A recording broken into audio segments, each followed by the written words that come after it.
സദസ്സിന് വന്ദനം. കൂട്ടുകാരെ, ഞാനൊരു കഥ പറയാം. കഥയുടെ പേരാണ് മാതൃസ്നേഹത്തിന്റെ തൂവൽ സ്പർശം. അങ്ങ് ദൂരെ ഒരു ഗ്രാമം, ചിത്തിരിപ്പുരം. പച്ചപുതച്ച പുൽമേടുകളും മുട്ടൻ കുന്നുകളും കളകളം പാടിയൊഴുകുന്ന പൂഞ്ചോലകളും പുഴകളും നിറഞ്ഞ മനോഹരമാണ് ഈ ഗ്രാമം. അതാ ആ വീടിന്റെ ഉമ്മറത്ത് ആരെയോ കാത്തിരിക്കുകയാണ് ജാനുവമ്മ. രാമു ഇനിയും വന്നിട്ടില്ല. ആ ഏകാന്തത അവരെ പൂർവകാല സ്മരണകളിലേക്ക് എത്തിച്ചു. രാമുവിന്റെ അച്ഛന്റെ പെട്ടെന്നുള്ള മരണം, പിന്നീടുള്ള ജീവിതം, രാമുവിനെ ഒരു നിലയിലെത്തിക്കാൻ താൻ പെട്ട പാട് ഓർക്കുമ്പോൾ ഇപ്പോഴും പേടി തോന്നും. കഷ്ടപ്പാടുകൾക്കിടയിലും അവനെ പഠിപ്പിച്ച് വലിയവരാക്കണം എന്ന ചിന്ത മാത്രമായിരുന്നു. പ്രദേശത്ത് വലുതല്ലെങ്കിലും ഇന്ന് അവനൊരു ജോലിയുണ്ട്. കഷ്ടപ്പാടുകൾ തന്റെ കാലുകളുടെ സ്വാധീന ശക്തി കുറച്ചെന്നു മാത്രം. അമ്മേ, ജാനുവമ്മ ചിരിയെന്നുണർന്നു. മകൻ എത്തിയതും ഊന്നുവടിയുടെ സഹായത്തോടെ അവർ എഴുന്നേറ്റകത്തേക്ക് പോയി. നാളെ രാവിലെ വേണമെങ്കിൽ പട്ടണത്തിൽ പോയി അമ്മയുടെ കാലൊന്നു കാണിക്കാം. അതിന് പുഴയ്ക്കക്കരെ എങ്ങനെ എത്തും? ഞാനല്ലേ അമ്മയുള്ളത്.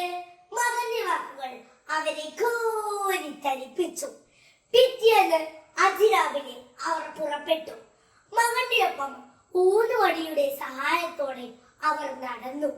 മരപ്പാലത്തിൽ കയറിയതും കാല് തെറ്റിയതും ഒന്നിച്ചായിരുന്നു. അമ്മേ! രാമു അമ്മയെ ചേർത്തു പിടിച്ചു. ഇരു കൈകൾ കൊണ്ട് അയാൾ തന്റെ അമ്മയെ താങ്ങി. തന്റെ മകന്റെ കൈകൾ താൻ എത്ര സുരക്ഷിതയാണ്. സന്തോഷം കൊണ്ട് അവരുടെ കണ്ണുകൾ നിറഞ്ഞു.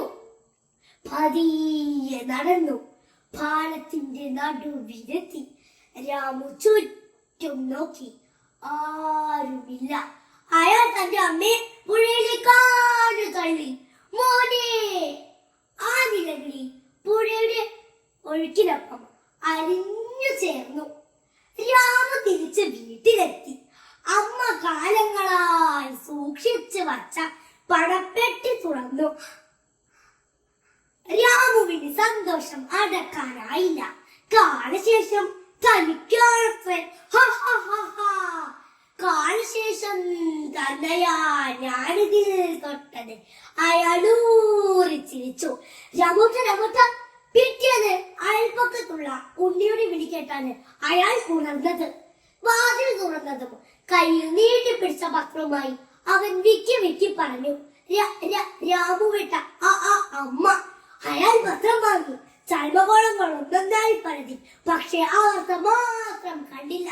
ഉത്കണ്ഠയോടെ അയാൾ ചോദിച്ചു, എവിടെ? ഉണ്ണി ചൂണ്ടിക്കാണിച്ച കുളത്തിലേക്ക് അയാൾ കണ്ണോടിച്ചു. പുഴയിലകപ്പെട്ട വൃദ്ധ അത്ഭുതകരമായി രക്ഷപ്പെട്ടു. ഒരു ഞെട്ടലോടെ അയാൾ ആ വാർത്ത വായിച്ചു. പുഴയിലേക്ക് നീണ്ടുകിടന്ന മരത്തിന്റെ വേര് പിടിച്ചാണ് അവർ രക്ഷപ്പെട്ടത്. സംഭവത്തെ കുറിച്ച് അവർ പറഞ്ഞതിങ്ങനെ: എന്റെ ഊന്നുവടിയുടെ കുഴപ്പം, അതാണെന്നെ പുഴയിലേക്ക് തള്ളിയിട്ടത്. രാമുവിന്റെ കണ്ണിൽ ഇരുട്ട് കയറുന്നത് പോലെ തോന്നി. അയാൾ തളർന്ന് നിലത്തിരുന്നു പോയി. അപ്പോൾ ഒരു തണുത്ത കാറ്റ് അയാളെ തലോടി കടന്നുപോയി.